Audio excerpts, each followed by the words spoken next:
અમારી brand name છે CNSL world. પણ મને અંદરથી એવી ઈચ્છા હતી કે ભાઈ મારે જોબ નથી કરવી, મારે પોતાનો એક બિઝનેસ કરવો છે. તો એ મેં 1.5 લાખ રૂપિયાથી મેં મારો બિઝનેસ ચાલુ કર્યો અને અપ્રોક્સ 1.5-2 મહિના જેવું થયું અને બિઝનેસ મારો પૈસા 1.5 લાખ રૂપિયા પૂરા થઈ ગયા. ઇન્ડિયામાં ઘણી બધી તકો છે નવા બિઝનેસની, નવા ઓપોર્ચ્યુનિટીઝની. તો એ તક ઝડપો અને આગળ વધો.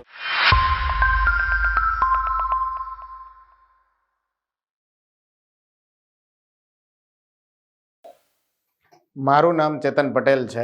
હું ડિરેક્ટર છું Shri Ashapura clearing house private લિમિટેડનો. અમારી બ્રાન્ડ નેમ છે CNSL વર્લ્ડ. મારી લાઈફની જર્ની 2013ની અંદર ચાલુ થઈ છે. 2013ની અંદર મારું ગ્રેજ્યુએશન કમ્પ્લીટ થયું. મેં બેઝિકલી BCom કરેલું છે, બેચલર ઓફ કોમર્સ. પછી મારા પપ્પાની ફાધરની એવી ઈચ્છા હતી કે એક કોર્સ જોઈન કરે માસ્ટર્સનો અને એના પછી સારી એવી જોબ MNC કંપનીમાં તું જોબ કરવાનું ચાલુ કરી દે.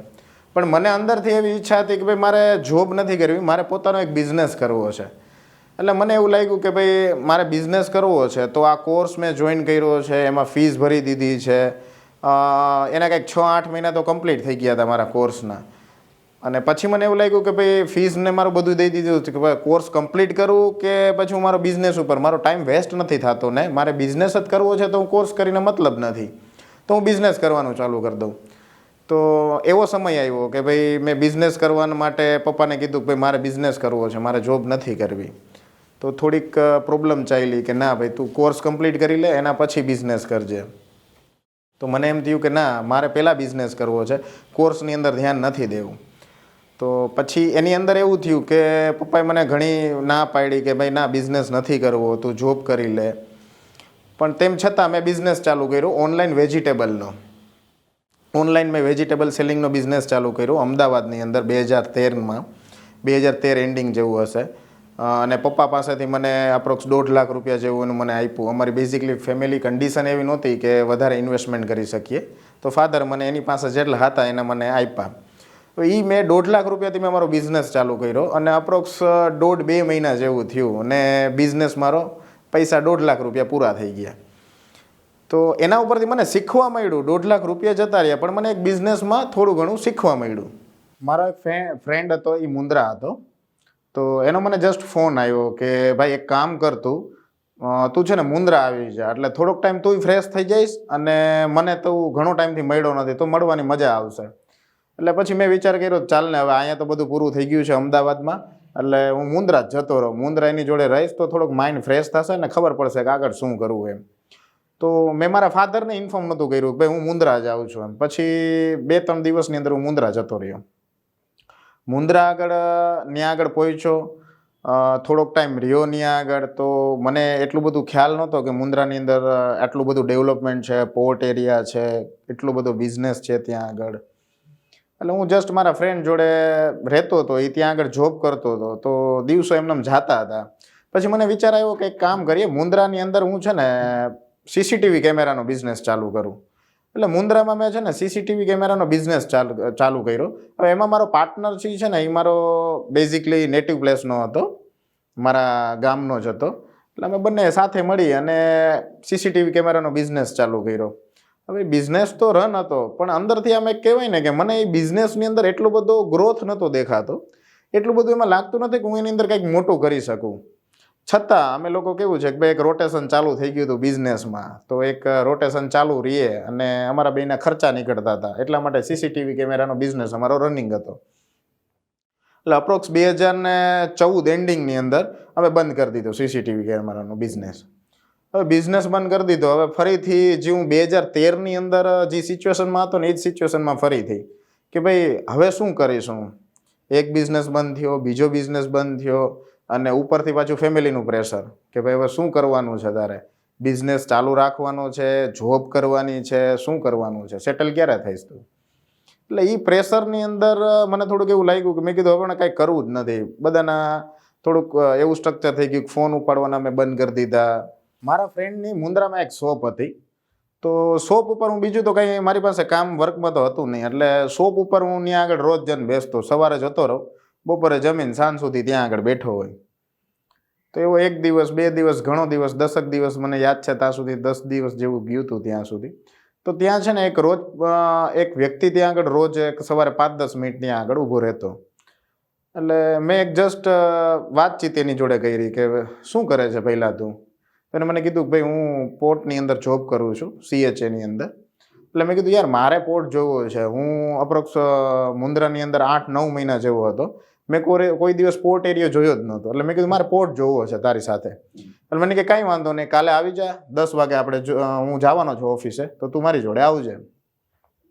એટલે બીજે દિવસે હું 10 વાગે અમે રેડી થઈ ગયો. એટલે અમે લોકો નીકળ્યા પોર્ટ જોવા માટે. પોર્ટ એરિયો એટલો મોટો છે, અદાણી પોર્ટ. ઘણું બધું જોવાનું હતું, ત્યાં આગળ જોયું. પછી એમ થયું કે ભાઈ હું જે બિઝનેસની લાઈન મારે જોતી હતી ને એ આ જ છે.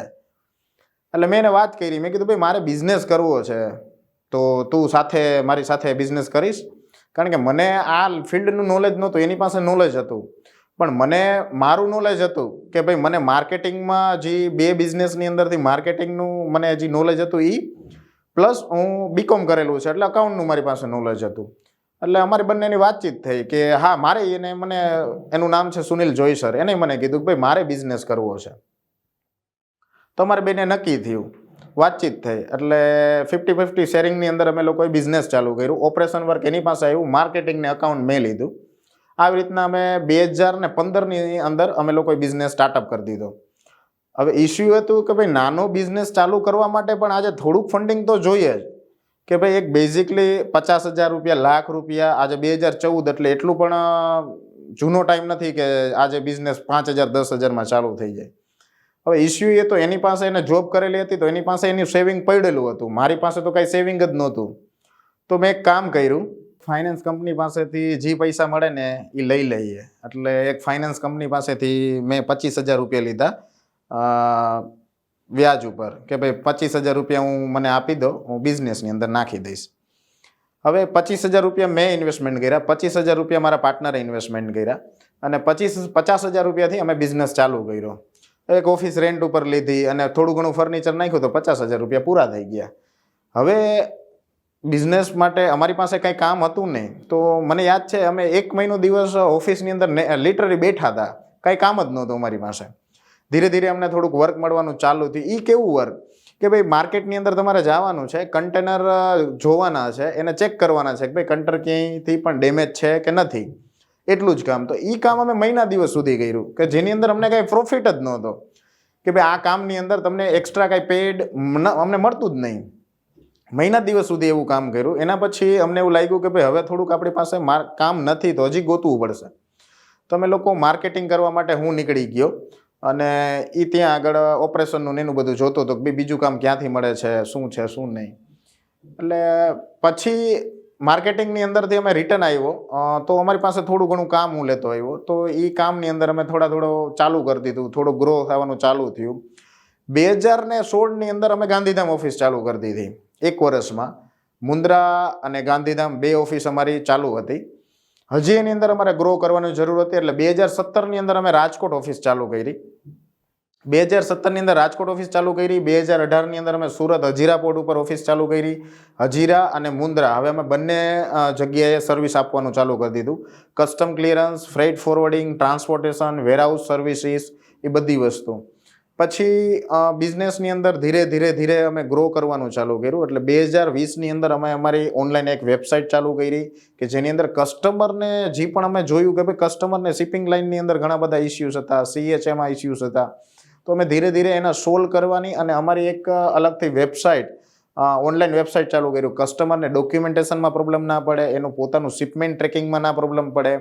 2021ની અંદર અમે એન્ડ્રોઈડ એપ્લિકેશન લોન્ચ કરી નાખી અમારી પોતાની કે ભાઈ કસ્ટમરને આજે ક્યાંય પણ એને જવું છે, ગમે ત્યાં છે તો એ મોબાઈલ યુઝ કરી શકે. મોબાઈલની અંદર અમારી એપ્લિકેશન છે તો એને ખ્યાલ હોય છે કે મારું ઇમ્પોર્ટનું શિપમેન્ટ કે એક્સપોર્ટનું શિપમેન્ટ ક્યાં આગળ છે. તો એને બહુ ઘણું બધું અમે ઇઝી કરવા માટે અમારી ટ્રાય હજી છે. ઇન ફ્યુચર અમે ઘણું બધું શિપિંગ લાઇનની અંદર ગ્રો કરવા ઈચ્છીએ છીએ, ફોરેન બ્રાન્ચ ઓપન કરવા માંગીએ છીએ. તો મારે આજના ટાઈમમાં યંગસ્ટરને એટલું જ કહેવાનું છે કે જ્યારે મેં બિઝનેસ 2014માં ચાલુ કર્યો ને તો ત્યારે કોમ્પિટિશન હતી જ, પણ મારા મગજની અંદર ક્યારે એવો વિચાર નથી આવ્યો કે ભાઈ કોમ્પિટિશન આટલી મોટી કોમ્પિટિશન છે તો હું એમાં આ બિઝનેસ ચાલુ કરીશ તો કેવી રીતના મારું ચાલશે. 2014માં મિનિમમ 5000 થી 6000 CH હતા ગાંધીધામ અને મુન્દ્રામાં. ઓલ ઓવર ઇન્ડિયામાં તો હું ગણતો જ નથી, ખાલી હું જ્યાં ઉપર બિઝનેસ ચાલુ કરવાનો હતો ત્યાં 5 થી 6000 CH ઓલમોસ્ટ હતા ત્યાં આગળ. હવે અમારું પહેલા વર્ષનું ખાલી સ્ટ્રગલ પીરિયડની વાત કરું ને તો અમે લોકો 2-3 વાગ્યા સુધી પોર્ટની અંદર લોડિંગ અનલોડિંગ, ટ્રકની અંદર કન્ટેનર લોડિંગ છે, લેબર થ્રુ કન્ટેનરનું ઓફલોડિંગ છે, તો એ અમે 3 વાગ્યા સુધી ત્યાં આગળ હતા. ચાહે ઠંડી હોય, ગરમી હોય કે ચોમાસું હોય, કોઈ પણ સિઝનની અંદર પોર્ટની અંદર 2 થી 3 વાગ્યા સુધી અમે ત્યાં રહેતા. તો કોઈ એવો બિઝનેસ નથી કે ભાઈ કોમ્પિટિશન વગરનો છે. તો પ્લીઝ એવું ફાઇન્ડ આઉટ ના કરો તમે કે ભાઈ આ હું બિઝનેસ એવો કરો કે જેમાં કોમ્પિટિશન જ નથી. કોમ્પિટિશનથી તમારો બિઝનેસ જ ગ્રો થશે. અને એનો મતલબ એવો નથી કે ભાઈ કોમ્પિટિશન છે તો હું આ બિઝનેસ ના કરું, આ ના કરું. તો એના કરતાં બેટર છે કે એવો વે તમે ફાઇન્ડ આઉટ કરો. કોઈ પણ બિઝનેસની અંદર આજે તમારે સ્ટ્રગલ પીરિયડ આવશે 1 થી 2 વર્ષ, વધીને 3 વર્ષ, એના પછી તમારો બિઝનેસ ગ્રો થશે જ. એનો મતલબ એવો નથી કે ભાઈ હું બિઝનેસ ચાલુ કર્યા પહેલાં 10 વાર વિચારું. ઇન્ડિયામાં ઘણી બધી તકો છે નવા બિઝનેસની, નવા ઓપોર્ચ્યુનિટીઝની. તો એ તક ઝડપો અને આગળ વધો.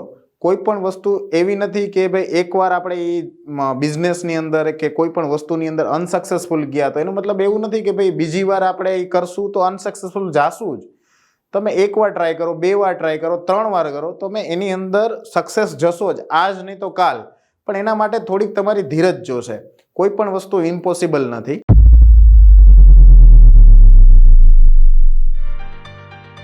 डी फैक्टर का वीडियो देखने के लिए आपका धन्यवाद. ऐसे ही लाइफ लेसन वीडियोस देखने के लिए सब्सक्राइब करिए डी फैक्टर. और अगर आपको वीडियोस पसंद आए तो फ्रेंड्स और फैमिली के साथ शेयर कीजिए.